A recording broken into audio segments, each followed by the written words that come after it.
US would need weeks to get assets in place for attack on North Korea. Analysts say Kim Jong-un would risk his regime by striking Guam. Analysts say the US military isn't in any position right now to strike North Korea with the kind of campaign that would be needed to bring battlefield success, and would need weeks, if not months, to sort out the logistics, analysts say.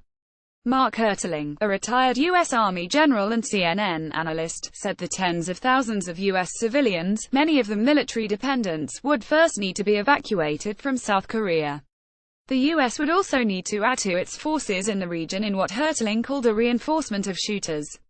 These would include U.S. Navy ships and submarines armed with cruise missiles, plus Air Force bombers that could operate out of bases in Japan or Guam, he said. Some of these are in places in the region, but not enough to decapitate North Korea in terms of their artillery, Hertling said. North Korea has thousands of conventional artillery pieces within range of the South Korean capital of Seoul. Studies have estimated South Korean casualties from artillery barrages to be in the tens of thousands on the first day of conflict. Hertling says a couple of weeks of airstrikes would be needed to take out that artillery.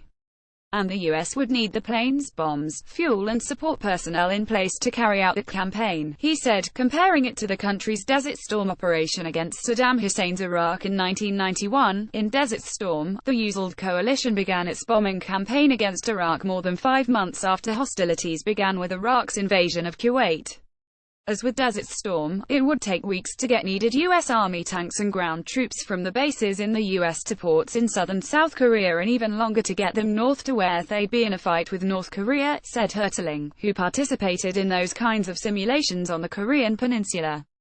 Hertling also said at least 2 U.S. Navy aircraft carrier strike groups would need to be in the waters near Korea before any U.S. attack. Carl Shuster, a former director of operations at the U.S. Pacific Command's Joint Intelligence Center, said there should be even more U.S. firepower.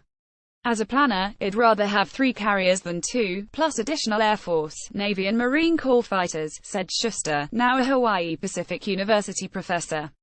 Shuster also said the U.S. would need to ensure it had enough bombs, missiles and electronic warfare planes to destroy or disable North Korea's air defenses before the heavy bombers needed to strike North Korea's fortified nuclear weapons sites could be sent in.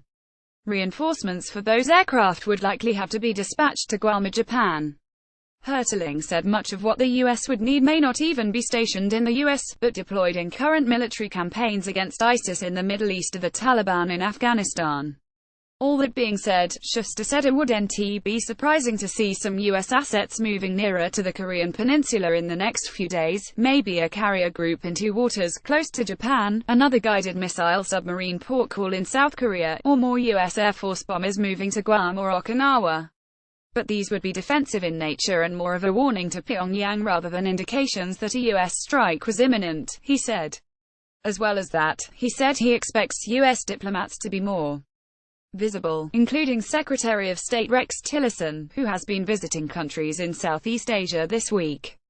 This will force Tillerson to be a bit more visible, Shuster said of comments by Trump on Tuesday that North Korea will see the U.S.'s fire and fury. He's going to get a lot of questions of what our intentions are, Shuster said.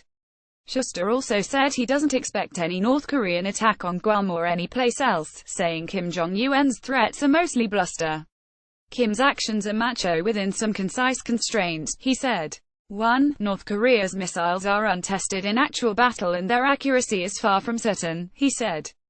2. The U.S. could retaliate in a fashion Kim couldn't withstand, meaning the end of the Kim regime, he said. He does not want to provoke us into something that would remove him from the scene. But Kim is a wily operator and knows what he can get away with, so another missile test to larger-scale artillery exercises in North Korea wouldn't be surprising, added Shuster. Launching a missile at Guam is not something he can get away with.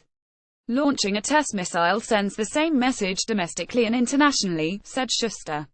And another missile test is far short of war. As Shuster points out, there's a big gap between bombast and action.